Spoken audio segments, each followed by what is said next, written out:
जय हिंद साथियों। आपका एक महायुद्ध है 8 जून 2026 को यूपी पुलिस कांस्टेबल का आपका साथियों पेपर है। तो मैं उस युद्ध को साथियों आप आसानी से उस युद्ध को जीत लें उसके लिए मैंने आपके लिए एक डेमो तैयार किया, यानी कि 8 जून को आपका कैसा प्रश्न पत्र आ सकता है, सेम टू सेम डिक्टो टाइप का एक ऐसा प्रश्न पत्र तैयार किया है जो आपकी एग्जाम में आपको साथियों दिखेगा। यानी कि पूरी टीम की एक्सपीरियंस की मदद से और बहुत मेहनत के साथ एक ऐसा क्वेश्चन पेपर आपको मैं दे रहा हूं जो आपके एग्जाम के लिए सर्वश्रेष्ठ है, सर्वोपरि है। तो मैं आपसे बस इतनी रिक्वेस्ट करूंगा कि जो मैंने मेहनत की है साथियों, उस मेहनत को आप भी देखिए और अपने उस एग्जाम को क्रैक करिए जिस एग्जाम को होने में अब चंद समय साथियों आपके पास बचा है।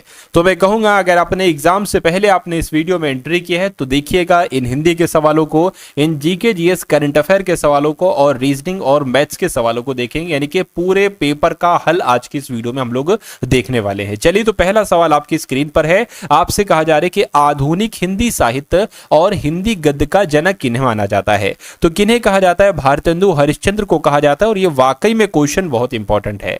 उसके बाद देखिए साथियों, स्वच्छ कहते नहीं हम लोग स्वच्छ, तो स्वच्छ शब्द का इसमें से पर्यायवाची क्या होगा? स्वच्छ को नीरज कहते हैं, निर्मल कहते हैं, पंकिल कहते हैं, नीरज कहते हैं। मैं कहूंगा निर्मल कहा जाता है स्वच्छ को। उसके बाद देखिए गोस्वामी तुलसीदास जी की रचना कवितावली ये किस भाषा की रचना है? तो ये ब्रज भाषा में लिखे थे साथियों। राइट आंसर आपको ऑप्शन नंबर बी हो जाता है। उसके बाद देखिए इनमें से हिंदी के किस साहित्यकार को ज्ञानपीठ पुरस्कार मिला था? तो ज्ञानपीठ पुरस्कार साथियों किनको मिला था? मैं कहूंगा सुमित्रा नंदन पंत को मिला था। हिंदी की एक तरीके से तो साहित्यकार हैं और इनको ज्ञानपीठ पुरस्कार मिला था। ये आपको ध्यान रखना है। कौन सी रचना के लिए इनको मिला था? तो चिदंबरा इनकी रचना है, उसके लिए इनको ज्ञानपीठ पुरस्कार दिया गया था। दयालु शब्द में कौन सा प्रत्यय है आपसे पूछा जा रहा है। तो दयालु की अगर बात करते हैं प्रत्यय आपको यहां पर सातु बताना है। क्या आपका जवाब हो जाएगा? मुझे बताइए। चलिए देखिए, या तो बिल्कुल नहीं होगा, आलू हो जाएगा, नहीं होगा साथियों, बड़ा आ भी नहीं होगा। मैं कहूंगा यहां पर बड़ा ऊ जो है वो यहां पर एक प्रत्यय का काम करेगा और राइट आंसर आपको ऑप्शन नंबर डी हो जाएगा। उसके बाद देखिए यथा शीघ्र में कौन सा समास है आपसे पूछा जा रहा है। मैंने आपको बताया था कि यथा अगर आ जाए तो वहां पर आपका अव्ययी बहुत समास होता है। निम्नलिखित में से किस वाक्य में सर्वनाम संबंधी अशुद्धि है? मुझे बताइए। मुझे पता है कि आज यहां वह यहां आएगा, तुम्हारे लिए मैं कुछ भी करने को तैयार हूं, वह तो बिल्कुल पत्थर बन गया, तुम तेरा घर स्वयं खुद संभालो। तेरा शब्द यहां पर आ गया है तो यह गलत हो जाएगा और यही आपका जवाब हो जाएगा। आधुनिक का विलोम क्या होता है? समीचीन होता है, अर्वाचीन होता है, प्राचीन होता है। मैं कहूंगा बिल्कुल प्राचीन होता है साथियों आधुनिक का विलोम। उसके बाद देखिए आपसे कहा जा रहा है कि दिनेश रोज 4 लीटर दूध पीता है। इस वाक्य में जो 4 लीटर शब्द है साथियों ये किस प्रकार का विशेषण है? क्या ये गुणवाचक विशेषण है? मैं कहूंगा नहीं, परिमाणवाचक विशेषण है। संख्या अब देखिए दो इसमें कंफ्यूज होंगे दो ऑप्शन में। परिमाण ये क्या बताया जा रहा है? एक परिमाण बताया जा रहा है ना। अगर यहां पर होता 4 सेब या 4 अमरूद या 4 केले तो संख्यावाचक विशेषण हो जाता, लेकिन यहां पर एक परिमाण बताया जा रहा है तो यह आपका एक परिमाणवाचक विशेषण हो जाएगा। यह बात आपको ध्यान रखना है।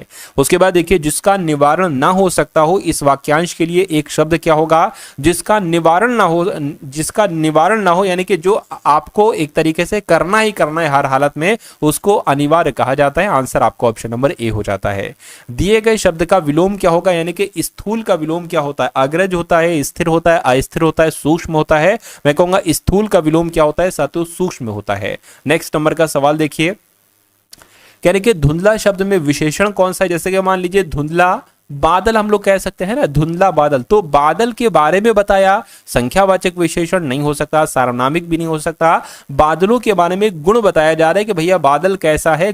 धुंधला है, तो ये गुण बताया जा रहा है तो इसमें गुणवाचक विशेषण हो जाएगा। बस देखिए ऐसा ही पेपर आपका आएगा, इससे ना तो लेवल ऊपर जाएगा ना नीचे आएगा, सेम टू सेम ऐसे ही क्वेश्चन साथियों आपको देखने को मिलेंगे। इसलिए बहुत तसल्ली के साथ और बहुत आराम से इन सारे सवालों को आप लोग तैयार कर लीजिएगा, ठीक है ना। नाक कटना इस मुहावरे का मतलब क्या होगा? तो नाक कटने को तो कहते हैं बदनामी होना।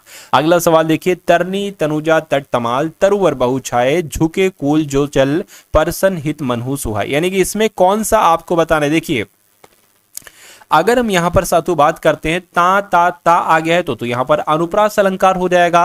है ना, अनुप्रास अलंकार साथियों यहां पर आपका हो जाएगा। आंसर आपका ऑप्शन नंबर ए होगा। अगला सवाल देखिए साथियों, कह रहे कि निम्नलिखित में से स्त्रीलिंग शब्द की पहचान करिए। बृहस्पति कैसा है, झील कैसी है, तारा कैसा, झरना कैसा। मैं कहूंगा झील शब्द आपका स्त्रीलिंग शब्द हो जाएगा।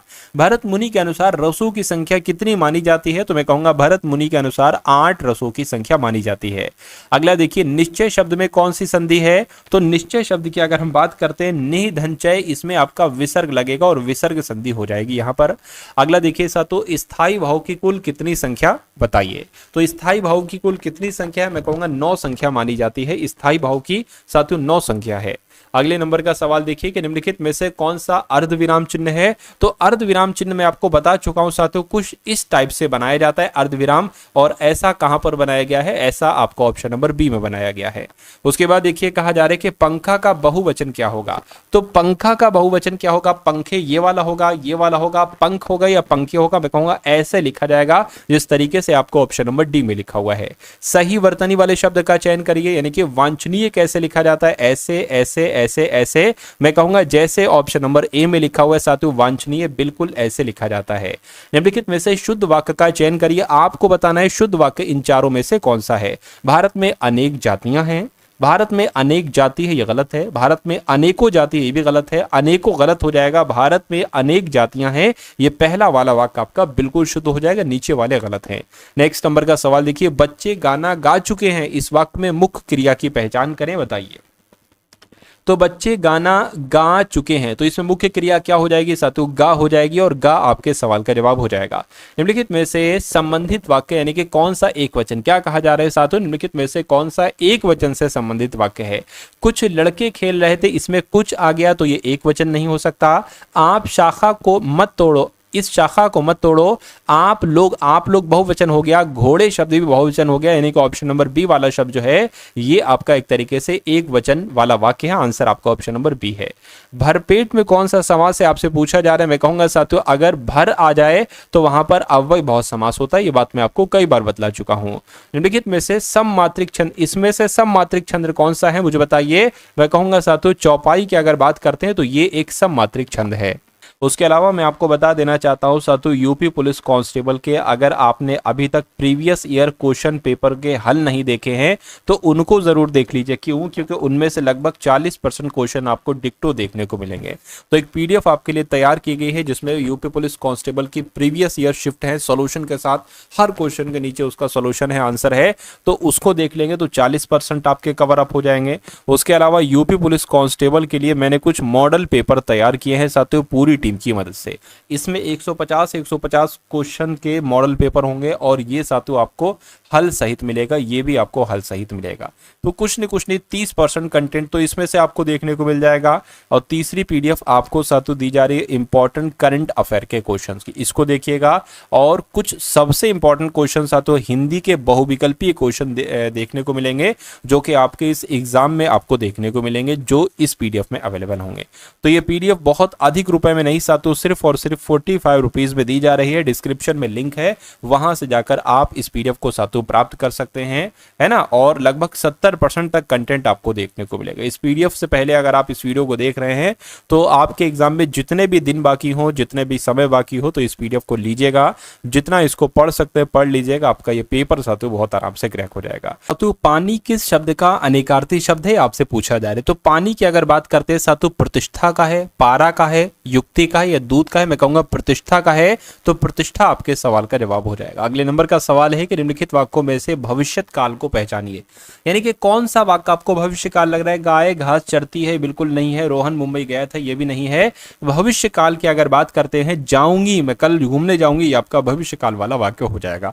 अगला देखिए, ओ और औ किस प्रकार के साथियों वर्ण है आपसे पूछा जा रहा है। तो ये कंठोष्ठ साथियों जो है ना, ये वर्ण कहलाए जाते हैं। ओ और औ, ये आपको ध्यान रखना है। निम्नलिखित में से कौन सा समुच्चय बोधक अव्यय है। तो समुच्चय बोधक अव्यय के बारे में आपको यहाँ पर बताना है।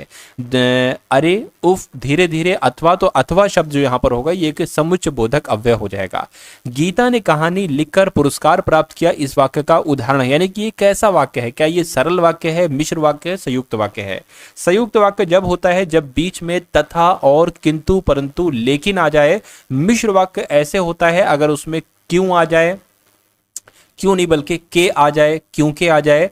और मिश्र वाक्य तब भी होता है जब उस वाक्य में जैसे तैसे, यद्यपि, तथापि इस टाइप के लिखा हो, लेकिन ऐसा इसमें कुछ नहीं है, तो ये आपका एक सरल वाक्य हो जाएगा। अगला सवाल देखिए कि कुबेर का पर्यायवाची आपसे यहां पर पूछा जा रहा है, तो मैं कहूंगा कुबेर का पर्यायवाची इसमें से सातु यक्षराज होता है। अगला देखिए, चीफ की दावत इस कहानी के रचनाकार कौन है, तो मैं कहूंगा भीष्म साहनी इस कहानी के रचनाकार हैं। आंसर आपको ऑप्शन नंबर सी हो जाता है। अंधे की लाठी मुहावरे का अर्थ इनमें से क्या होगा, तो मतलब की बात करना, मूर्ख व्यक्ति, एकमात्र सहारा, बेइज्जत करना। मैं कहूंगा एकमात्र सहारा, ये अंधे की लाठी मुहावरे का अर्थ हो जाएगा। अगले नंबर का सवाल देखिए, बर्बर का सातु विलोम क्या होगा, तो बर्बर का विलोम क्या होता है, बर्बर का विलोम शब्द होता है। तो अगर आपका भी जवाब ऑप्शन नंबर डी था तो बिल्कुल सही था। यदि बारिश होती तो सूखा ना पड़ता, इस वाक्य में काल का कौन सा रूप है। देखिए अगर कभी भी आपको ऐसा वाक्य दिखे कि भैया अगर ये ना होता तो वैसा होता, वो ना होता तो ऐसा होता, रोहन पड़ता तो पास हो जाता, यदि बारिश होती तो सूखा ना पड़ता, तो वो कैसा काल होता है, वो हेतु हेतु मत भूतकाल होता है। बस इतनी सी बात आपको ध्यान रखना है। ऐसा एक सवाल आता है।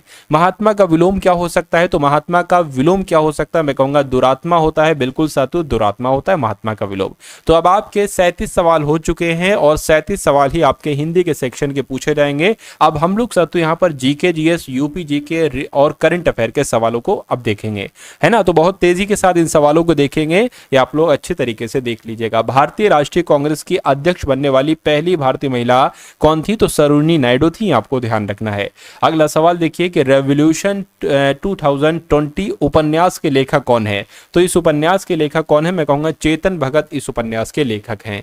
अगला सवाल देखिए, उत्तर प्रदेश में निम्नलिखित में से किस स्थान पर नंद भवन मंदिर स्थित है, मुझे बताइए। तो मैं कहूंगा नंदगांव में। कहां पर सातु नंद भवन मंदिर स्थित है, नंदगांव में स्थित है। अगला देखिए, हाल ही में बोधि यात्रा का आयोजन किस राज्य में किया जाएगा, तो मैं कह सकता हूं अपने उत्तर प्रदेश में ही साथियों बोधि यात्रा का आयोजन किया जाएगा। अगला सवाल देखिए, गांधी जी ने किस वर्ष में दांडी मार्च आयोजित किया था, तो गांधी जी ने साथियों 1930 में, कब, 1930 में दांडी मार्च आयोजित किया था। भारतीय संविधान के किस भाग में सहकारी समितियों के बारे में प्रावधान किया गया है, बताइए। तो मैं कहूंगा साथियों भाग 9 बी में, क्या भाग 9 के बी में सहकारी समितियों के बारे में प्रावधान किया गया है, आपको ध्यान रखना है। अगला सवाल देखिए, कंथुरी उत्सव ये कहां पर मनाया जाता है, तो ये तमिलनाडु राज्य में मनाया जाता है। कंथुरी महोत्सव की अगर बात करते हैं तो ये कहां पर मनाया जाता है, तमिलनाडु में मनाया जाता है। अगला सवाल देखिए, राष्ट्रीय हैंडलूम दिवस, तो ये आपके एग्जाम में आ सकता है। राष्ट्रीय हैंडलूम दिवस कब मनाया जाता है, तो 7 अगस्त को ही साथियों राष्ट्रीय हैंडलूम दिवस मनाया जाता है। सही जवाब आपको ऑप्शन नंबर डी होना चाहिए। उसके बाद देखिए, आई एम नो मसीहा, ये किस अभिनेता की आत्मकथा है, तो ये सोनू सूद की आत्मकथा है। किसकी आत्मकथा है, सोनू सूद की आत्मकथा है आई एम नो मसीहा। राइट आंसर आपको ऑप्शन नंबर ए है। अगला सवाल देखिए, सक्षम आंगनबाड़ी और पोषण 2.0 योजना का क्रियान्वयन कौन सा केंद्रीय मंत्रालय करता है, उपभोक्ता मामले, खाद्य सार्वजनिक वितरण मंत्रालय नहीं, स्वास्थ्य एवं परिवार कल्याण मंत्रालय, महिला एवं बाल विकास मंत्रालय। बिल्कुल सही जवाब साथियों, महिला एवं बाल विकास मंत्रालय ही सक्षम आंगनबाड़ी और पोषण 2.0 योजना का क्रियान्वयन करता है। अगला सवाल देखिए, भारतीय संविधान के किस भाग को भारत का मैग्ना कार्टा कहा जाता है, ये तो सवाल बहुत इंपॉर्टेंट है साथियों आपके लिए। मैं कहूंगा भाग 3 को, कौन से भाग को, भाग 3 को ही साथियों भारत का मैग्ना कार्टा कहा जाता है ना। अगला सवाल देखिए, स्वेज नहर किन दो जल निकायों को जोड़ती है, तो स्वेज नहर काला सागर भूमध्य सागर को नहीं, भूमध्य सागर और लाल सागर को जोड़ती है। मैं कहूंगा बिल्कुल सही जवाब, आंसर आपको ऑप्शन नंबर बी होगा। अगला सवाल देखिए, कहा जा रहा है कि वर्तमान में भारत में उच्च न्यायालयों की संख्या कितनी है, तो वर्तमान समय पर कितने हाई कोर्ट्स हैं, 25 हाई कोर्ट है, आपको ध्यान रखना है। राज्य विधानमंडल के दोनों सदनों की कार्यवाही में बोलने और भाग लेने का अधिकार निम्नलिखित में से किसे है, तो ये अधिकार राज्य के महाअधिवक्ता को है। किसको है साथियों, राज्य के महाअधिवक्ता को ये अधिकार है। शंघाई सहयोग संगठन का मुख्यालय कहां पर स्थित है, तो मैं कहूंगा साथियों बीजिंग में स्थित है शंघाई सहयोग संगठन का मुख्यालय। अगले नंबर का सवाल है, कह रहे कि आर्टिफिशियल इंटेलिजेंस के जनक के रूप में जाना जाता है, किनको जाना जाता है, तो आपको ध्यान रखना है जॉन मैकार्थी इनका नाम है और जॉन मैकार्थी को ही आर्टिफिशियल इंटेलिजेंस के जनक के रूप में जाना जाता है। किसी भी कंप्यूटर तक अनधिकृत पहुंच पैच का अपराध है ना। यह साथियों हैकिंग का अपराध है, तो हैकिंग आपके सवाल का जवाब होगा। इस खाली जगह में हैकिंग शब्द आएगा और पूरी लाइन पूरा वाक्य आपका कंप्लीट हो जाएगा। अर्थशास्त्र के क्षेत्र में रिस्क को कम करने के लिए उपयोग की जाने वाली किसी भी वस्तु को किस रूप में जाना जाता है? तो इसको साथियों इंश्योरेंस के रूप में जाना जाता है। ये बात आप लोग यहां पर याद रखेंगे। आंसर आपका ऑप्शन नंबर डी होगा। निम्नलिखित में से उत्तर भारत में रवि मौसम में उगाई जाने वाली फसल की पहचान करिए। तो इसमें से साथियों आपका जवाब जो होगा वो चना हो जाएगा, आपको ध्यान रखना है। अगला सवाल देखिए, निम्नलिखित में से किसने तानसेन को मियां की उपाधि दी थी? तो तानसेन को मियां की उपाधि किसने दी थी? मैं कहूंगा अकबर ने साथियों ये उपाधि दी थी, है ना, अकबर ने ये उपाधि दी थी। आंसर आपका ऑप्शन नंबर सी है। अगला देखिए साथियों, कर्पूर कलमकारी चित्रकारी और कल्ला कुरिची लकड़ी की नक्काशी जिन्हें हाल ही में भौगोलिक संकेत यानी कि जीआई टैग मिला है, वो किस राज्य से संबंधित है? तो वो तमिलनाडु से संबंधित है। आपको ध्यान रखना है क्वेश्चन और उसका आंसर बहुत इंपॉर्टेंट है। भारतीय रेलवे के उत्तर पूर्वी रेलवे डिवीजन का मुख्यालय कहां पर स्थित है? तो इसका मुख्यालय साथियों कहां पर स्थित है? मैं कहूंगा गोरखपुर में इसका मुख्यालय स्थित है। यह बात भी आपको ध्यान रखना है। अगले नंबर का सवाल है, निम्नलिखित में से किस विश्वविद्यालय की स्थापना पाल शासकों ने की थी? तो पाल शासकों ने साथियों मैं कहूंगा विक्रमशिला विश्वविद्यालय की स्थापना की थी। यह भी आप लोग याद रखेंगे।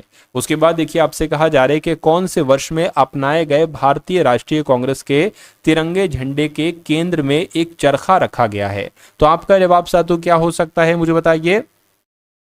चलिए, तो 1931 आपका जवाब होगा, यानी कि 1931 में अपनाए गए भारतीय राष्ट्रीय कांग्रेस के तिरंगे झंडे के केंद्र में एक चरखा रखा गया था।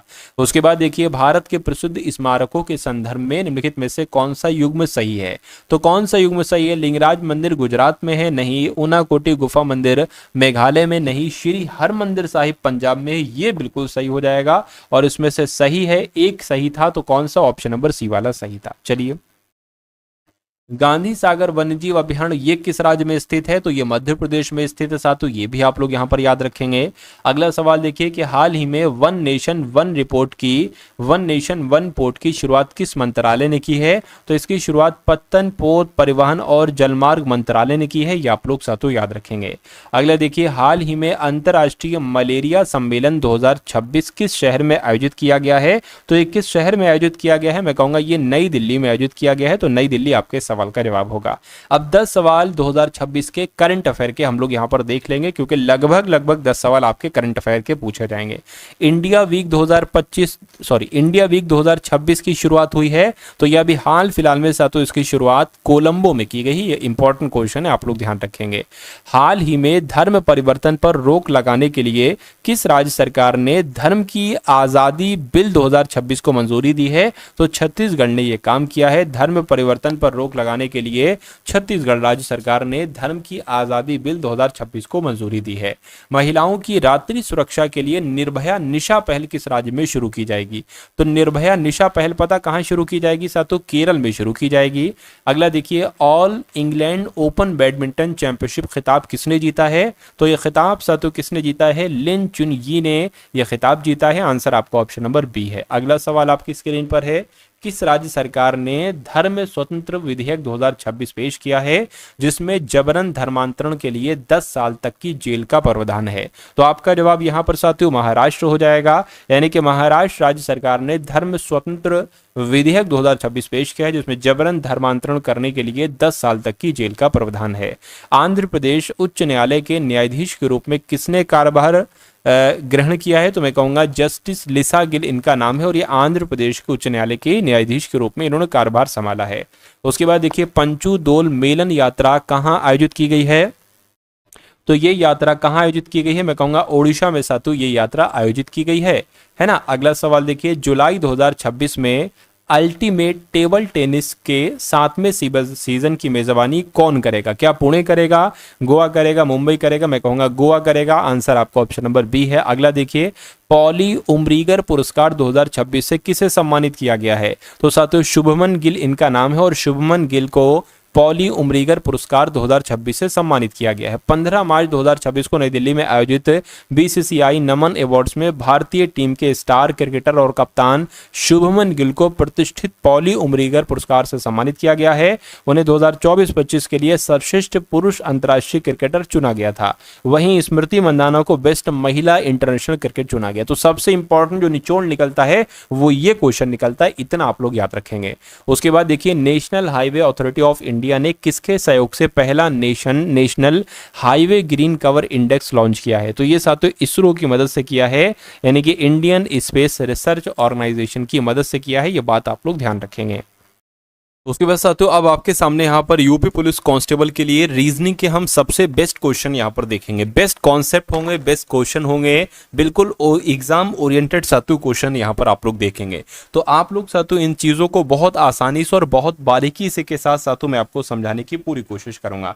चलिए, तो रीजनिंग का पहला सवाल आपकी स्क्रीन पर है। आपसे कहा जा रहा है कि अनमोल उत्तर की ओर 20 किलोमीटर जाता है। मान लीजिए अनमोल अभी यहाँ पर है, वो उत्तर की तरफ साथियों 20 किलोमीटर जाता है। 20 किलोमीटर ये चल गया, कहने के फिर वो दाईं ओर मुड़कर 10 किलोमीटर जाता है। दाईं ओर मुड़कर 10 किलोमीटर जाता है, चला दिया। कहने के अंत में वो फिर से दाईं ओर मुड़कर 10 किलोमीटर जाता है ना।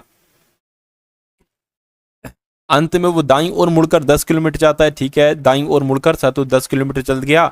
उसके बाद कहा जा रहा है कि अनमोल अपने प्रारंभिक स्थान से कितनी दूरी पर है और किस दिशा में है। उसके बाद कहने उसके बाद वो दाईं ओर मुड़कर 10 किलोमीटर जाए, यानी कि फिर से वो देखिए ये लाइन ऊपर होना चाहिए थी, दाईं ओर मुड़कर फिर 10 किलोमीटर जाता है। तो साथियों अब वो यहां पर पहुंच चुका है। तो अब आपसे कहा जा रहा है कि वो अपने प्रारंभिक स्थान से यानी कि यहां से कितनी दूरी पर है। देखिए ये टोटल 20 किलोमीटर है, ये 10 है, तो मैं कहूंगा ये भी 10 होगी, तो ये भी 10 होगी, यानी कि प्रारंभ के स्थान से वो 10 किलोमीटर की दूरी पर है। और अपने एक तरीके से अगर बात करें कहने के किस दिशा में है, अपने प्रारंभ के स्थान से अगर देखोगे वो अभी यहां पर है, तो ये कौन सी दिशा होती है? ऊपर वाली दिशा साथियों उत्तर दिशा आपकी कहलाई जाती है। तो उत्तर दिशा और 10 किलोमीटर कहां पर लिखा हुआ है?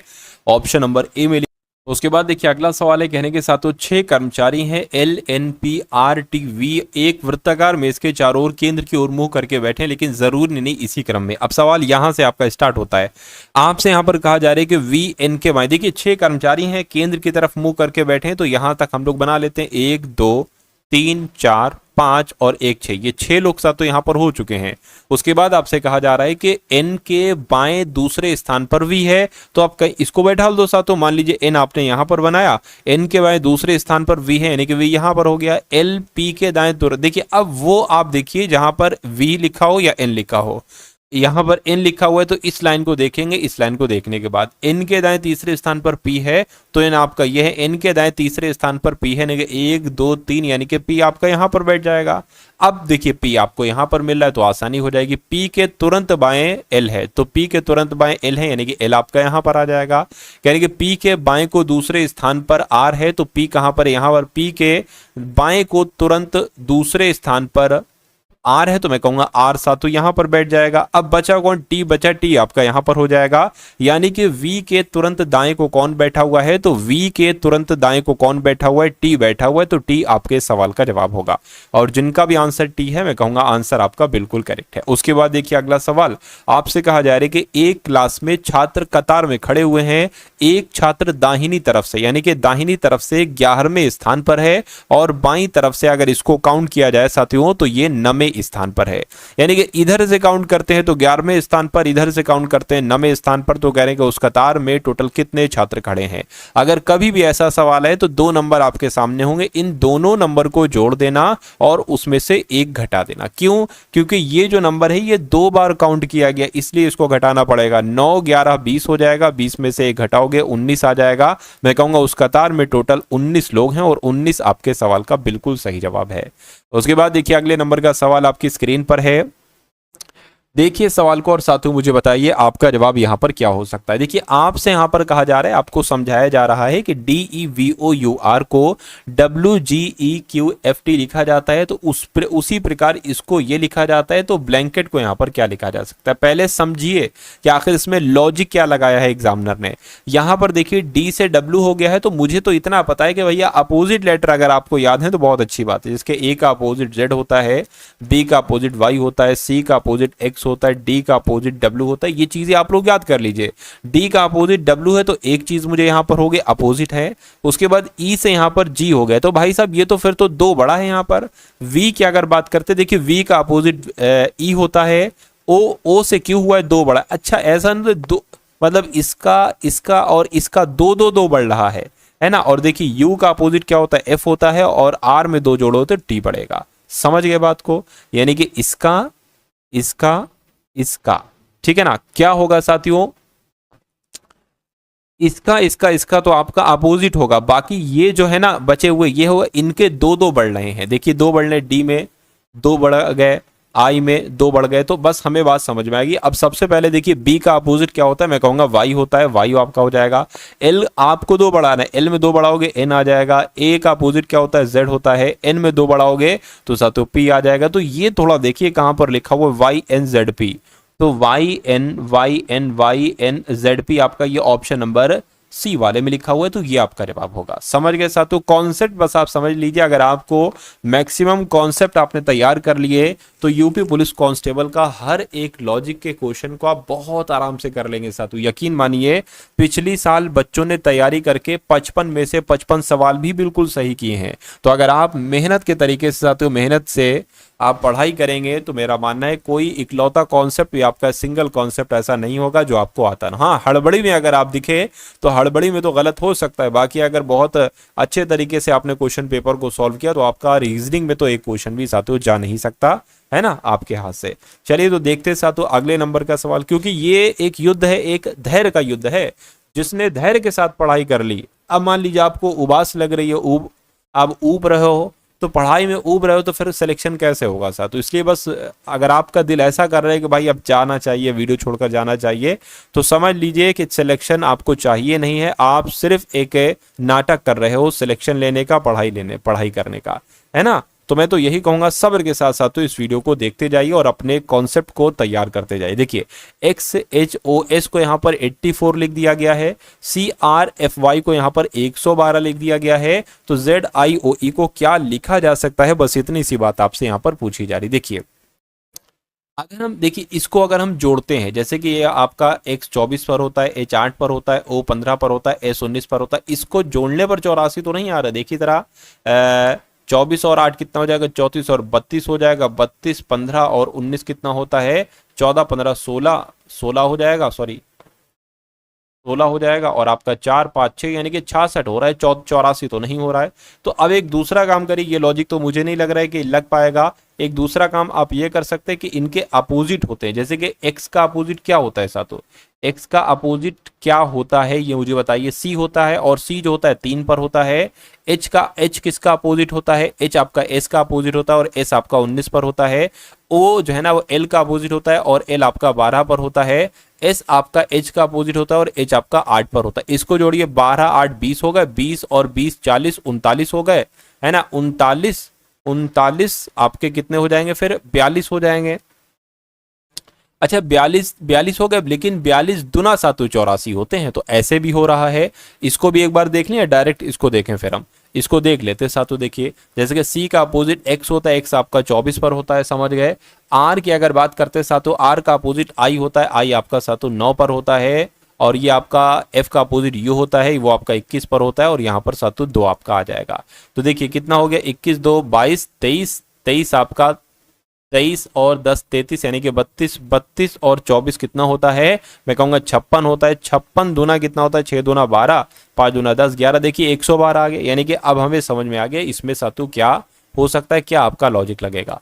आप भी समझ चुके होंगे, तो आप मुझसे पहले अपना इस आंसर को देने की कोशिश करिए। देखिए आपसे कहा जा रहा है कि Z की जगह A आ जाएगा, यानी कि 1 आ जाएगा। I का अपोजिट साथियों क्या होता है, I का अपोजिट आपका होता है R, तो R यानी कि 18 पर हो जाएगा। O का अपोजिट L आपका 12 पर हो जाएगा। E का अपोजिट क्या हो जाएगा, V आपका 22 पर हो जाएगा। 18 और 22 कितने होते हैं साथियों, 18 और 12 कितने होते हैं, है ना 30 होते, 30 और 1 31, 31 और आपके 22 कितने हो जाएंगे, 3 और आपके 2 यानी कि 53 हो जाएंगे। तो 53 दूना कितने हो जाएंगे, 53 दूना 7, तो 106 हो जाएंगे। 106 कहां पर लिखा हुआ है, ऑप्शन नंबर ए में लिखा हुआ है। तो जिनका आंसर यहां पर ऑप्शन नंबर ए के साथ है, मैं कहूंगा आंसर आपका बिल्कुल सही है। अगला सवाल आपकी स्क्रीन पर है, आपसे यहां पर कहा जा रहा है कि गायक हैं, लड़के हैं, नर्तक हैं, इनका वे नारे क्या होगा। देखिए कुछ लड़के गायक भी हो सकते हैं और कुछ लड़के नर्तक भी हो सकते हैं। मान लीजिए ये लड़के हो गए और कुछ लड़के गायक भी हो सकते हैं और कुछ लड़के नर्तक भी हो सकते हैं। अच्छा, हो ये भी सकता है कि कुछ नर्तक भी गायक हों, तो कुछ नर्तक गायक हो सकते हैं। यानी कि कुल मिला के इस प्रकार का आरेख बनेगा और ये ऐसा आरेख कहां पर बना हुआ है, सिर्फ और सिर्फ ऑप्शन नंबर डी में बना हुआ है। समझ गए साथियों। अगले नंबर का कॉन्सेप्ट, एक नया सवाल आपकी स्क्रीन पर है। कह रहे कि NGP है, उसके बाद IOIS है, उसके बाद P के V है। तो अगले 3 लेटर यहां पर साथियों क्या हो सकते हैं, ये बात आपसे यहां पर पूछी जा रही है। देखिए साथियों, जैसे कि यहां पर N से O हुआ है, N से O हुआ है तो एक बड़ा है, O से P हुआ है तो एक बड़ा है, G से I हुआ है तो कितना बड़ा है, यानी कि 7 से 9 हो गया है, यहाँ पर 2 बड़ा है, और I से K हुआ है तब भी 2 बड़ा है। तो अब आप बढ़ाइए साथियों, जैसे कि P में आप 1 बढ़ाएंगे तो कितना हो जाएगा, Q हो जाएगा। फिर आप K में 2 बढ़ाएंगे तो कितना हो जाएगा, तो साथियों M हो जाएगा। अब फिर 3 बढ़ाना है, V 22 पर होता है, 3 बढ़ाएंगे तो साथियों Y आ जाएगा। यानी कि अगर बात करें QMY कहां पर लिखा हुआ है, QMY आपका ऑप्शन नंबर बी में लिखा हुआ है। नेक्स्ट नंबर का सवाल आपकी स्क्रीन पर है। आपसे कहा जा रहा है कि एक व्यक्ति बिंदु Z से चलना शुरू करता है। तो जैसे जैसे जितना जितना चला रहा है ना, उतना उतना कोशिश करेंगे। Z से चलना आरंभ करता है और दक्षिण की ओर 7 किलोमीटर जाता है। तो मान लेते हैं साथियों वो अभी यहाँ पर है, तो 7 किलोमीटर उसको हमने यहाँ पर चला दिया। दक्षिण से इधर से चलना स्टार्ट किया, दक्षिण की तरफ जाएगा, नीचे की तरफ जाएगा, वो दाएं मुड़ता है और 5 किलोमीटर चलता है। ठीक है भैया, तो दाएं मुड़ता है, Z मैंने ऊपर लिखना चाहिए। चलिए 7 किलोमीटर चलता है तो 7 किलोमीटर चला दिया। अब उसके बाद साथियों वो 5 किलोमीटर चलता है ना दाएं मुड़कर, फिर वो दाएं मुड़ता है और 3 चलता है, यानी कि 5 चलने के बाद फिर वो 3 चलता है, चला दिया। 7 किलोमीटर 5 किलोमीटर चलता है, फिर वो दाएं मुड़कर 3 किलोमीटर चलता है, फिर दाएं मुड़ता है और 1 किलोमीटर चलता है, फिर दाएं मुड़ता है साथियों और फिर 1 किलोमीटर चलता है ना। फिर वो बाएं मुड़ता है और X बिंदु पर पहुंच जाता है। बाएं मुड़ता है, बाएं मुड़ता है और साथियों वो X पर पहुंच जाएगा। ठीक है, देख लेते हैं। X पर पहुंचने, अच्छा X पर पहुंचने के लिए 4 किलोमीटर चलता है। देखिए 3 चल चुका है, तो यहां तक अगर चलेगा तो 4 चलेगा तो यहां तक साथियों पहुंच जाएगा, यहां तक, क्योंकि ये 3 + 4 7 ही तो है। तो कहने कि बिंदु Z पर पहुंचने के लिए, यानी कि यहां पर पहुंचने के लिए अब उसे कितना चलना चाहिए, तो मैं कहूंगा एक तो ये चल चुका, ये टोटल 5 है, तो अब उसको साथियों 4 किलोमीटर चलना चाहिए। और क्या आपसे कहा जा रहा है, Z पर पहुंचने के लिए किस दिशा में जाना होगा, पूर्व में जाना होगा। तो 4 किलोमीटर और पूर्व दिशा कहां पर लिखा हुआ है, या ऑप्शन नंबर ए में लिखा हुआ है। तो यही आपके सवाल का जवाब हो जाता है। चलिए साथियों, अगले नंबर का सवाल आपकी स्क्रीन पर है। आपके सामने एक नंबर सीरीज है कि 10 से 11, 11 से 13, 13 से 17 और 17 से 25। फिर अगला नंबर क्या होगा।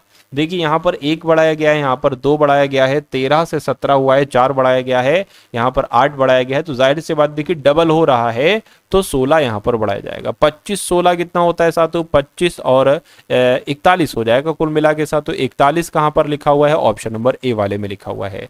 चलिए साथियों, अगले नंबर का सवाल आपकी स्क्रीन पर है। देखिए आप इस सवाल को और बताइए आपके सवाल का जवाब क्या हो सकता है। आपसे कहा जा रहा है, इसको मैं थोड़ा सा अच्छे तरीके से लिख दूं। देखिए ये आपको जो दिख रहा है ना, ये पता क्या, ये बस लिखा हुआ है, यानी कि जो इसमें है ना, स्क्वायर में है, ये सारे नंबर बस हैं। नंबर आपको सही तरीके से दिख रहा है साथियों, या बता दूं, ये 2 है, ये 3 है, ये आपका 5 है, ये आपका 8 है, और ये 4 है, और ये 6 है, और ये साथियों 18 है। ये क्या लिखा हुआ है, ये लिखा हुआ है साथियों टैक्सी, है ना। जितने ट्रायंगल में नंबर हैं वो सारे टैक्सी हैं, और जितने सर्किल में नंबर हैं वो सारे वाहन हैं। सवाल आपसे पूछा जा रहा है कि दिए गए आरेख में बसों की कुल संख्या कितनी है। बस वाले ये हैं, यानी कि ये नंबर जो है वो कुल बस कहलाए जाए। 6 + 2 8, 8 और 3, क्योंकि ये बस में है तो 8 3 11, 11 और आपका 4, यानी कि 15 कुल मिला के बस हो जाएगा। 15 कहां पर है, ऑप्शन नंबर ए वाले में। तो जिनका आंसर ऑप्शन नंबर ए के साथ है, तो मैं कहूंगा आंसर आपका बिल्कुल करेक्ट है। अगला सवाल आपकी स्क्रीन पर है। आपसे कहा जा रहा है कि छात्रों की एक पंक्ति में रजनीश एक छोर से 225वां है तथा दूसरे छोर से 150वां है। पंक्ति में छात्रों की संख्या कितनी है? ऐसे ही सवाल तो अभी मैंने आपको करवाया था कि रजनीश एक छोर से मान लीजिए इधर से 225 नंबर पर है, इधर से काउंट करते तो 150वें नंबर पर है, तो टोटल लोग कितने हैं? मैंने आपको कहा था 2 नंबर आपको दिए जाएंगे, दोनों नंबर को आपको जोड़कर उसमें से एक घटा देना है, वही आपका आंसर होगा। 5 आ जाएगा, 7 आ जाएगा, 3 आ जाएगा, एक घटाओगे 374 आ जाएगा। और 374 कौन से ऑप्शन में है? ऑप्शन नंबर बी वाले में। तो जो लोग ऑप्शन नंबर बी के साथ हैं तो मैं कहूंगा कि आंसर आपका बिल्कुल सही हो जाएगा भाई। बहुत बढ़िया, वेरी गुड क्लास। अगला सवाल आपकी स्क्रीन पर है, कह रहे के कथन है और निष्कर्ष है। अरुण 3 भाई बहन है, यानी कि एक अरुण है और उसके 2 और भाई बहन है। अरुण 3 भाई बहन है। अरुण की बहन करुणा, अच्छा अरुण की बहन कौन है साथियों? अरुण की बहन कौन है? अरुण की बहन करुणा है तथा उसका भाई कौन है? उसका भाई तरुण है। उसका भाई कौन है? उसका भाई तरुण है, यानी कि दोनों ही उससे छोटे, यानी कि अरुण सबसे बड़ा है, बाकी तरुण भी छोटा है और करुणा भी छोटी है। कह रहे अब निष्कर्ष पढ़िए, निष्कर्ष पढ़िए। कह रहे कि करुणा तरुण से बड़ी है। भैया हमें पता ही नहीं है, हमें इतना पता है कि करुणा अरुण से छोटी है, ये नहीं पता है कि करुणा तरुण से छोटी है या बड़ी है, तो गलत हो जाएगा, जानकारी नहीं है।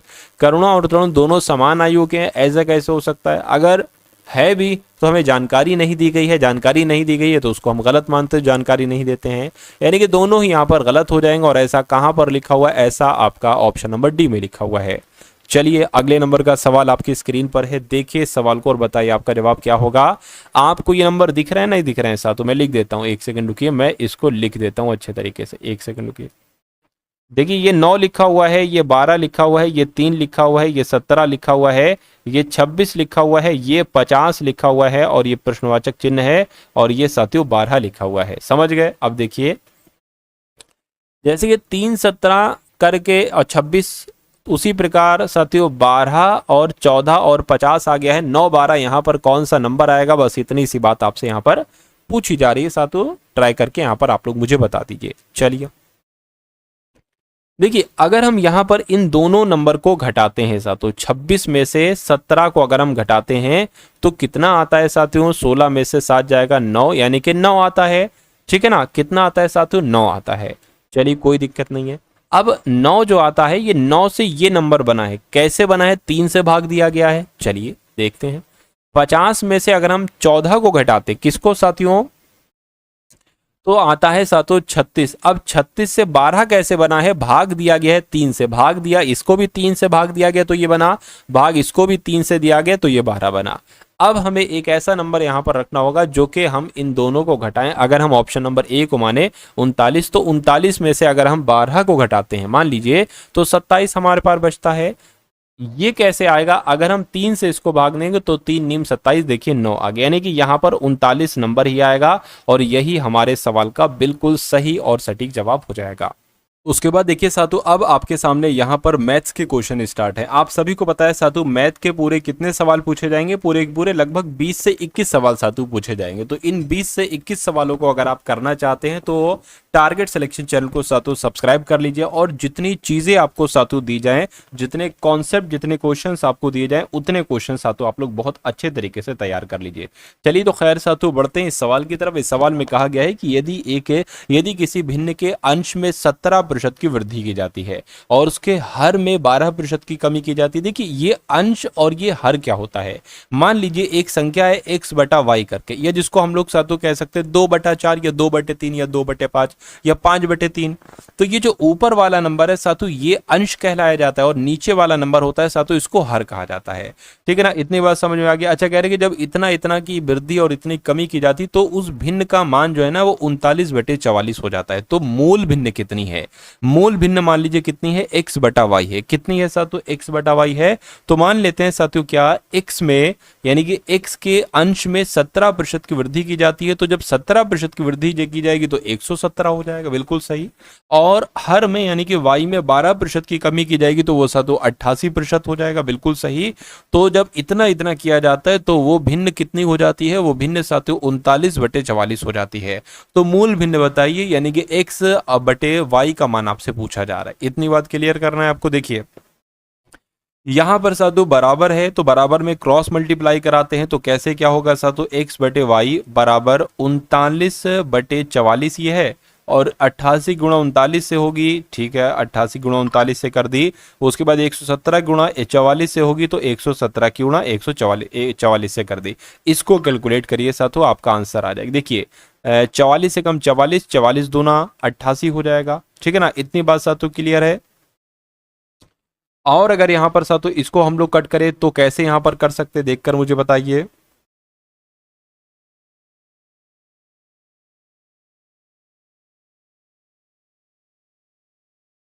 देखिए साथियों 13 तिया होता है 39 और 13 नीम आपका कितना होता है 117 होता है। 3 से कट करेंगे 3 तिया 9 यानी कि 2/3 आ गया है। x बटे वाई बराबर 2/3 आ गया है। तो मैं कहूंगा मूल भिन्न कितनी होगी 2/3 होगी, और 2/3 कहां पर लिखी हुई है, ऑप्शन नंबर ए में लिखी हुई। तो जिनका आंसर ऑप्शन नंबर ए के साथ है तो मैं कहूंगा आंसर आपका बिल्कुल करेक्ट है। उसके बाद देखिए अगला सवाल है, आपसे कहा जा रहा है कि एक मिश्रण में दूध है और पानी है। दूध और पानी का अनुपात 2:3 है, ठीक है, इसमें भी कोई दिक्कत नहीं। जितनी चीजें आपसे कहा जाए उतनी चीजें साथियों आप लोग करते जाइए। यानी कि दो तरह की चीज है, दूध है और क्या है साथियों, और यहाँ पर आपको बताया गया है पानी है। अच्छा, दूध और पानी का अनुपात भी बताया गया है साथियों, कितना है कि अगर दूध 2 है तो पानी कितना है 3 है। यानी कि मिश्रण में कुछ मात्रा में दूध मिलाया जाता है, दूध मिलाया जाता है जिसके कारण दूध और पानी का अनुपात 10:3 हो जाता है। यानी कि 10:3 हो जाता है। इसमें कुछ मिलाया जाता है ना, कुछ मिलाया जाता है। अच्छा, इसका योगफल कितना आता है, 2 और 3 5 आता है, और इसका योगफल कितना आता है 13 आता है। तो मैं कहूंगा जब इसमें कुछ प्लस किया गया होगा तो कितना प्लस किया गया है, 8 प्लस किया गया है। और यहां पर कहने के कुछ मात्रा में दूध बढ़ाया गया है तो मैं कहूंगा 8 दूध बढ़ाया गया होगा, है ना। 8 क्या बढ़ाया गया होगा साधु, दूध बढ़ाया होगा। तो आपसे कहा जा रहा है प्रारंभिक मिश्रण के प्रतिशत के रूप में कितना दूध मिलाया गया है ना, 8 दूध मिलाया गया, क्योंकि टोटल में 8 की बढ़ोतरी हो रही। इसको प्रतिशत में बदलना है, 100 से गुणा कर दीजिए। और प्रारंभिक मिश्रण की बात की गई तो प्रारंभिक मिश्रण कितना था, 2 + 3 5 था, तो 5 यहां पर आ जाएगा। इसको कैलकुलेट करोगे साथियों 20 × 160 हो जाएगा। तो मैं आपसे ये कह सकता हूं कि प्रारंभिक मिश्रण के प्रतिशत के रूप में कितना दूध मिलाया गया, 160% दूध मिलाया गया। राइट आंसर आपका ऑप्शन नंबर डी होगा। समझ गए साथियों ये सवाल भी। चलिए उसके बाद देख लेते हैं अगले नंबर का सवाल आपकी स्क्रीन पर है। आपसे क्या कहा जा रहा है, आपसे कहा जा रहा है कि 11 खिलाड़ियों तथा उनके प्रशिक्षक की आयु, है ना, 11 खिलाड़ी हैं और उनके एक प्रशिक्षक, इनकी औसत आयु जो है ना वो 33 वर्ष जाकर बैठती है। तो मैं इतना कह सकता हूं कि 12 लोगों का 11 + 1 12 लोगों का औसत आयु कितनी है सातु, 33 है। ठीक है, कोई दिक्कत नहीं। यानी कि पहले 5 खिलाड़ी, टोटल 11 खिलाड़ी थे, जो पहले 5 खिलाड़ी थे इनका औसत आयु कितनी है सातु, इनकी औसत आयु सातु जो है ना वो 29 वर्ष है। और कह रहे हैं कि जो शेष 6 खिलाड़ी, यानी कि टोटल 11 खिलाड़ी थे, 5 खिलाड़ी और 6 खिलाड़ी, तो सातु 6 खिलाड़ियों को औसत आयु कितनी है, 30 वर्ष है, तो 30 वर्ष आ जाएगा। तो कह रहे कि प्रशिक्षक की आयु आपसे पूछी जा रही है। देखिए कैसे करेंगे, सबसे पहले आप एक काम यहां पर ये करेंगे कि पहले 11 खिलाड़ियों + 1 प्रशिक्षक की औसत आयु निकाल लेंगे, जो कि कैसे निकलेगी, 12 × 33 कर दीजिए, 12 × 33 कर दीजिए, है ना, 396 आ जाएगा। 396 12 लोगों की कुल मिला के आयु का योगफल है। क्या है साथियों, आयु का योगफल है 29। अब जो 5 खिलाड़ी हैं और 6 खिलाड़ी, इनका योगफल निकाल लीजिए। 5 नीम आपका 45 हो जाएगा, 5 दूना 10 और 4 14 हो जाएगा, 6 3 18 हो जाएगा। यानी कि अगर हम बात करते हैं, अब देखिए आप अगर इनको जोड़ोगे तो ये निकलेगा 11 खिलाड़ियों की, है ना, 11 खिलाड़ियों की आयु का योग। लेकिन अगर आप 396 को देखोगे तो ये 12 खिलाड़ियों की आयु का योग है। तो 145 और 180 को जोड़िए जरा, कितना आता है सातों, 325 आता है। तो 396 और 325 में क्या अंतर है, इसमें प्रशिक्षक की आयु भी ऐड है और इसमें सिर्फ 11 खिलाड़ियों की आयु ऐड है। तो मैं कहूंगा अगर 396 में से 325 को घटा दोगे तो इसमें सातों आपको प्रशिक्षक की आयु पता चल जाएगी। कैसे निकालोगे, 71 सातों आ गई। यानी कि अगर बात करते हैं 71 जो है ना, ये प्रशिक्षक की आयु होगी। आंसर आपका ऑप्शन नंबर ए होगा। चलिए साथियों, ये भी बहुत शानदार सवाल था, इसलिए आप लोग बहुत अच्छे तरीके से इसको भी देखेंगे। नेक्स्ट नंबर का सवाल आपकी स्क्रीन पर आ चुका है। आपसे कहा जा रहा है कि पी है और क्यू है। ठीक है भैया, पी और क्यू यहाँ पर दो लोग हैं। कहने के एक 28,000 और एक 42,000 निवेश के साथ एक व्यापार शुरू करता है, यानी कि 28,000 लगाता है पी और 42,000 रुपए लगाता होगा कौन साथियों, क्यू लगाता होगा। कह रहे कि पी 8 महीने के लिए निवेश करता है, यानी कि पी जो है ना वो 8 महीने के लिए निवेश करता है, तो गुणा 8 से कर देंगे। और क्यू 1 वर्ष यानी कि 12 महीने के लिए अपना पैसा लगाता है, तो 12 से इसकी गुणा कर देंगे। यदि वर्ष के अंत में कुल लाभ जो होता है वो 21,125 का यहाँ पर लाभ होता है। ठीक है, कोई बात नहीं। तो P का हिस्सा कितना है, ये बात आपसे पूछी जा रही है। देखिए सबसे पहले इसको छोटा करेंगे, 3 जीरो से इन 3 जीरो को हम लोग क्या कर देंगे तो यहाँ पर कैलकुलेट कर देंगे, हटा देंगे। अब 8 की गुणा इससे कर देंगे और छोटा करिए साथ, 2 से कट करेंगे 14 आ जाएगा, 2 से कट करेंगे 21 आ जाएगा, है ना। इतनी बात साथों क्लियर है। चलिए कोई दिक्कत नहीं है। अब साथों हम क्या करेंगे, 14 गुणा 8 की यानी कि 14 अट्ठे कितना होता है 112 होता है। और 21 की गुणा अगर हम बात करें, 21 गुणा 12 से करें 21 और 12 की गुणा करें, 2 एकम 2, 2 दूना 4, है ना। और यहाँ पर 21 आ जाएगा, 2 आ गया, 5 आ गया, 252 आ गया। तो 252 आपका साथों ये आ जाएगा। इसको कैलकुलेट कर डालिए, 2 से अगर इसको साथों हम लोग कट कराएं, यहाँ पर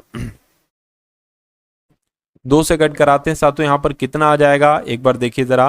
2 पंजे 10, 2 छंग 12 आ गया आपका, 2 एकम 2, 2 दूना 4 और 2 छंग 12 आपका आ गया। और 2 से कट कराएं, P अनुपात Q का अनुपात निकाल रहे हैं हम लोग। 2 से कट कराएं, 2 दूना 4, 2 अट्ठे 16 हो गया, 2 छंग 12, 2 तीन 6 हो गया। और कट करा सकते हैं साथियों, क्या इतना ही रखते हैं यार, है ना।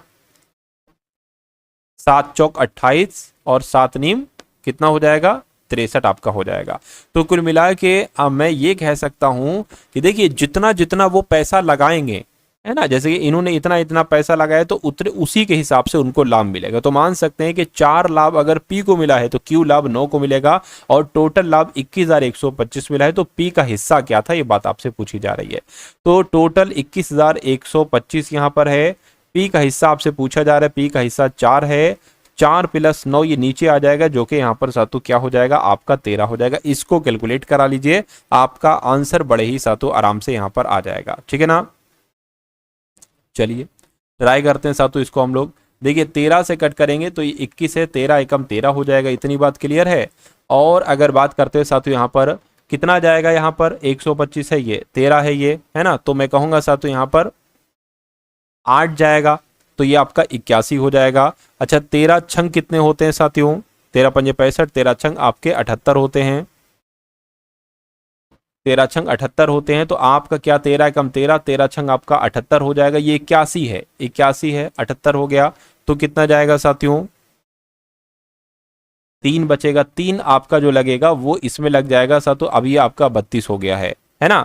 तो 13 एकम 13 दूना आपका 26 हो जाएगा, ये 32 है। तो कितना जाएगा 6 जाएगा, 13 पंजे 65, यानी कि 1625 आंसर आया है। 1625 गुणा 4 से कर दीजिए, 1625 के गुणा 4 से कर दीजिए, आपको P का हिस्सा पता चल जाएगा।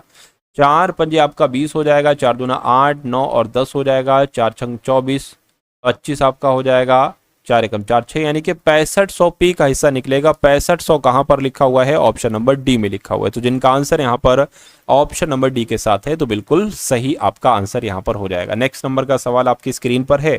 आपसे कहा जा रहा है कि एक परीक्षा में एक छात्र जो अधिकतम अंक का 20% प्राप्त करता है और वो 5 नंबर से 5 अंकों से फेल हो जाता है, अनुत्तीर्ण हो जाता है। एक दूसरा छात्र है, एक अन्य छात्र है जो अधिकतम अंकों का 30% स्कोर करता है और वह 20 अंकों से वह उत्तीर्ण अंकों से 20% अधिक अंक प्राप्त करता है ना। उत्तीर्ण होने के लिए आवश्यक प्रतिशत क्या है, यानी कि 20% और 30%। 20% अगर किसी ने प्राप्त किया तो वो 5 नंबर से रह जाता है पास होने में, लेकिन अगर 20% से 10% बढ़ा दिया गया, 30% कर दिया गया, तो उसके 20% एक्स्ट्रा आ जाते हैं।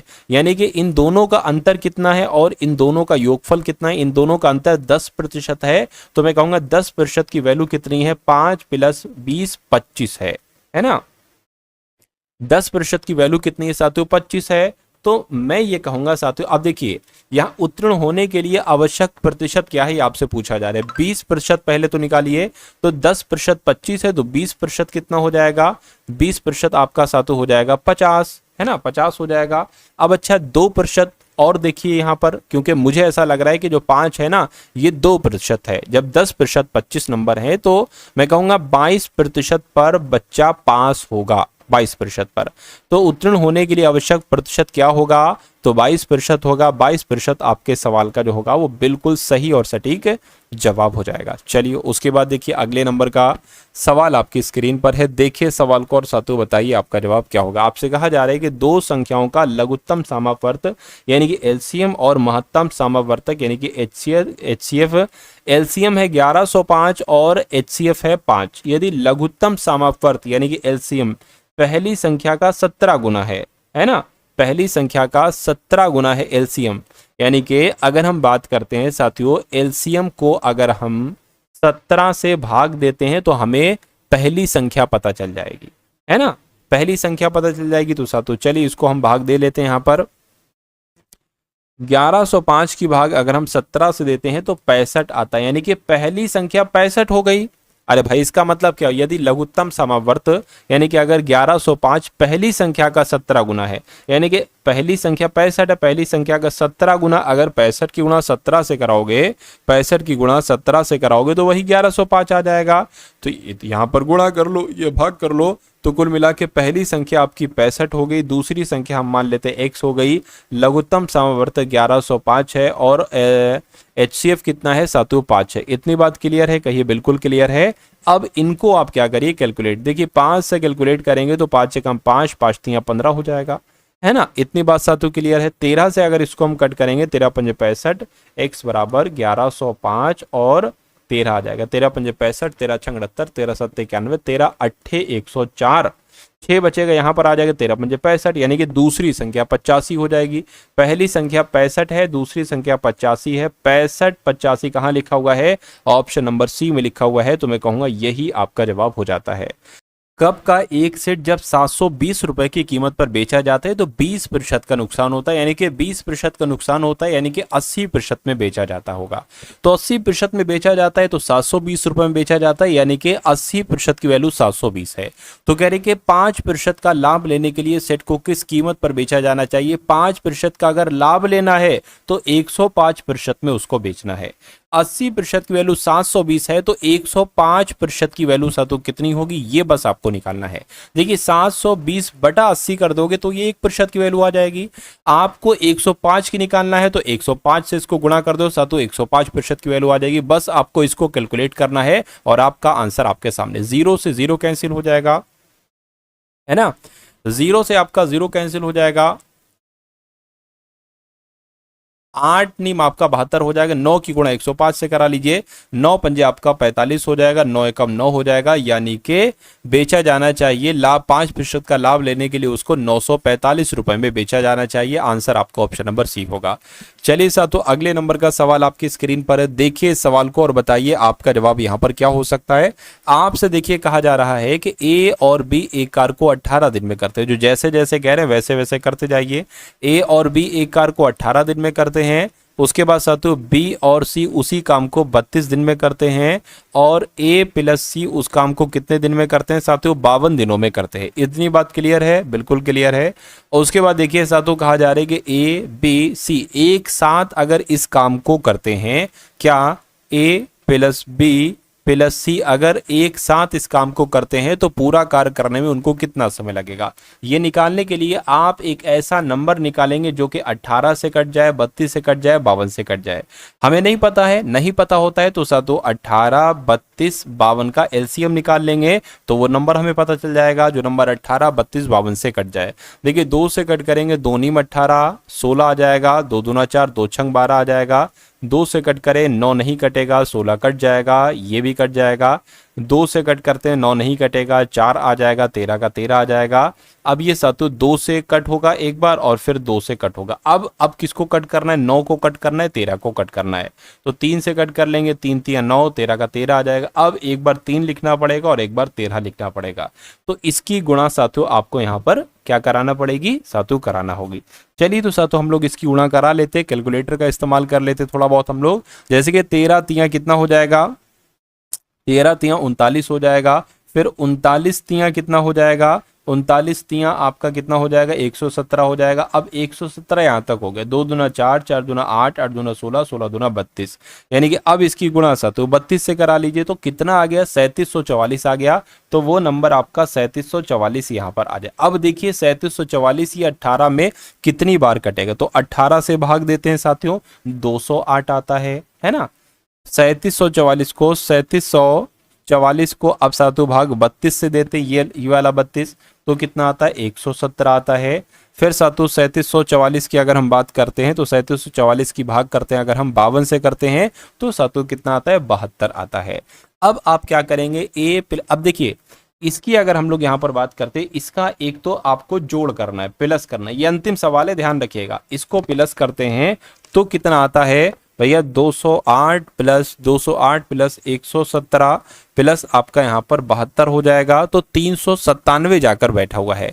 अब देखिए इसमें क्या है, ये सब दो दो हैं, यानी कि 2 बार ए है, 2 बार बी है, 2 बार सी है, तो 2 आपका यहां पर आ जाएगा और बराबर इन दोनों का योगफल कितना निकलेगा? यानी कि ये तीनों अगर एक साथ कार्य करते हैं तो कितना करते हैं साथियों? 397 करते हैं, इनका योगफल निकला। ये 2 नीचे आ जाएगा साथियों इसके, है ना। इसको फिर हम यहां से क्या करते हैं? यहां से साथियों इसको हम हटा देते हैं।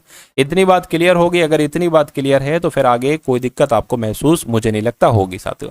अब आपको कुछ नहीं करना है, सिर्फ 3744 की भाग 397 बटे 2 से कर देना है। तो 3744 की भाग आपको किससे कर देना है? 397 बटे 2 से कर देना है। 2 आखिर यहां पर आ जाएगा। 2 कहां पर आ जाएगा साथियों आपका? एक सेकेंड, 2 यहां से यहां पर आ गया तो 2 आपका क्या हो जाएगा? ऊपर चला जाएगा, ठीक है ना। तो अब आप क्या करेंगे साथियों? इसको कैलकुलेट करके आंसर आप लोग यहां पर मुझे बता देंगे। चलिए तो ट्राई करते हैं साथियों, कोशिश करते हैं। इसको मैं थोड़ा सा ऊपर कर लेता हूं, है ना। 3744 की गुणा साथियों 2 से कर लेंगे, उसके बाद 397 से इसकी भाग दे देंगे, इसमें से कोई आपका आंसर आ जाएगा। चलिए तो सबसे पहले 3744 की गुणा हम 2 से कर लेते हैं। 2 चौक 8, 2 चौक 8, 2 चौक 8, 2 सते 14 हो जाएगा, 2 तीन 6 और एक आपका 7 हो जाएगा। इतनी बात साथियों क्लियर है? अगर इतनी बात क्लियर है तो बहुत अच्छी बात है। यानी कि 7400 कितना हो गया? 7488 हो गया। अब इसको भाग किससे देना है साथियों? 397 से इसको भाग देना है। देखिए 397 एकम 397 हो जाएगा यहाँ पर। अब कितना बचेगा? 8 में से 7 जाएगा, 1 बचेगा, 14 में से 9 जाएगा, 5 बचेगा, है ना। 8 में 7 जाएगा, 1 बचेगा, 14 में से 9 जाएगा, 5 बचेगा। अब ये हो गया 6, तो 6 में से 3 जाएगा, 3 बचेगा। अब ये वाला 8 भी साथियों यहाँ पर उतर आएगा, ठीक है। इतनी बात साथियों क्लियर है? ये वाला 8 भी यहाँ पर जो है वो उतर आएगा। अब साथियों किससे गुणा करें यहाँ पर हम लोग कि इतना आ जाए? मेरे हिसाब से 8 से गुणा, क्योंकि इसकी अगर 10 से गुणा करेंगे तो ये 3970 हो जाएगा। तो 8 से गुणा करके देखिए, यानी कि अगर बात करते हैं 397 की गुणा अगर 8 से करते हैं तो 7 अट्ठे आपका 56 हो जाएगा, 9 अट्ठे 72, 72 और 5 कितना हो जाएगा? 77 हो जाएगा, है ना। और 8 3 24, 24 और 7 कितना हो जाएगा? 25, 26, 27, 28, 29, 30, 31, 31 सातों आपका जो है ना वो यहाँ पर हो जाएगा। इतनी बात क्लियर है? चलिए तो देखिए लगभग 3500 से कम आ गया। अगर हम 9 से कराएंगे तो फिर ज़्यादा हो जाएगा। 3176 आपका यहाँ पर आ गया, ये 18 हो गया। तो अब कितना बचा? 2 बचा, 11 में से 7 जाएगा, 4 बचा, ये 34 हो गया, 34 में से 31 जाएगा, कितना बचेगा साथियों आपका? 4 बच जाएगा, ठीक है ना। इतनी बात साथियों क्लियर है? चलिए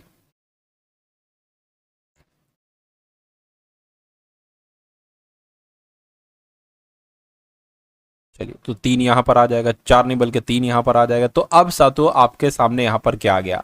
देखिए आपको भाग क्या क्या करानी थी? आपको भाग कराना थी 7488 की भाग 397 से।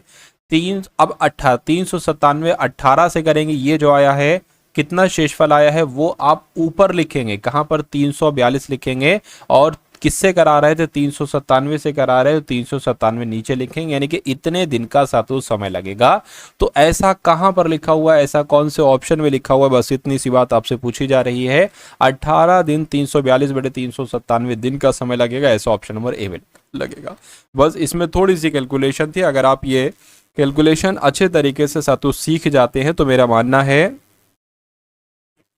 कि आप हर एक चीज़ को साथियों बहुत अच्छे तरीके से यहाँ पर कर ले जाएंगे। तो जितने भी कॉन्सेप्ट, जितने भी क्वेश्चन मैंने आपको कराए, ये कैसे लगे, अच्छे लगे हो तो एक बार कमेंट में आप लोग ज़रूर बताइएगा। उसके अलावा मैं आपको बता देना चाहता हूँ साथियों, यूपी पुलिस कांस्टेबल के अगर आपने अभी तक प्रीवियस ईयर क्वेश्चन पेपर के हल नहीं देखे हैं तो उनको ज़रूर देख लीजिए। क्यों? क्योंकि उनमें से लगभग 40% क्वेश्चन आपको डिक्टो देखने को मिलेंगे। तो एक PDF आपके लिए तैयार की गई है जिसमें यूपी पुलिस कांस्टेबल की प्रीवियस ईयर शिफ्ट है, सोल्यूशन के साथ, हर क्वेश्चन के नीचे उसका सॉल्यूशन है, आंसर है, तो उसको देख लेंगे तो 40% आपके कवर अप हो जाएंगे। उसके अलावा यूपी पुलिस कांस्टेबल के लिए मैंने कुछ मॉडल पेपर तैयार किए हैं साथियों पूरी टीम की मदद से। इसमें 150 क्वेश्चन के मॉडल पेपर होंगे और ये साथियों आपको हल सहित मिलेगा, ये भी आपको हल सहित मिलेगा। तो कुछ नहीं 30% कंटेंट तो इसमें से आपको देखने को मिल जाएगा। और तीसरी PDF आपको साथियों दी जा रही है इंपॉर्टेंट करंट अफेयर के क्वेश्चंस की, इसको देखिएगा। और कुछ सबसे इंपॉर्टेंट क्वेश्चन साथियों हिंदी के बहुविकल्पीय क्वेश्चन देखने को मिलेंगे जो कि आपके इस एग्जाम में आपको देखने को मिलेंगे, जो इस PDF में अवेलेबल होंगे। तो ये PDF बहुत अधिक रुपए में नहीं साथियों, सिर्फ और सिर्फ 45 रुपीज में दी जा रही है। डिस्क्रिप्शन में लिंक है, वहां से जाकर आप इस PDF को साथियों प्राप्त कर सकते हैं, है ना। और लगभग 70% तक कंटेंट आपको देखने को मिलेगा। इस PDF से पहले अगर आप इस वीडियो को देख रहे हैं तो आपके एग्जाम में जितने भी दिन बाकी हो, जितने भी समय बाकी हो, तो इस PDF को लीजिएगा, जितना इसको पढ़ सकते हैं पढ़ लीजिएगा, आपका ये पेपर साथियों बहुत आराम से क्रैक हो जाएगा। उसके अलावा डिस्क्रिप्शन में मैंने ऑल क्लासेस का लिंक भी दे रखा है। अब तक जितने क्वेश्चन पेपर मैं करा चुका हूं वीडियो के रूप में, उनको भी आप लोग साथियों देख लीजिए, उन सारी वीडियोस को आप लोग देख लीजिएगा। और जो ग्रुप्स आपके हैं डिस्क्रिप्शन में, उनको भी आप लोग ज्वाइन कर लीजिएगा। वीडियो को लाइक नहीं किया, वीडियो को लाइक कीजिएगा। चैनल पर नए हैं, चैनल को सब्सक्राइब करके बेल आइकन पर जरूर क्लिक कर लीजिएगा। और जय हिंद का कमेंट साथियों जरूर कर दीजिएगा। और जो मित्र आपके पास हैं, जो ग्रुप्स आपके पास हैं, उन ग्रुप्स में भी इस वीडियो को जरूर शेयर आप कर दीजिएगा। तो मिलते हैं हम सभी लोग आने वाली वीडियो में। जय हिंद साथियों।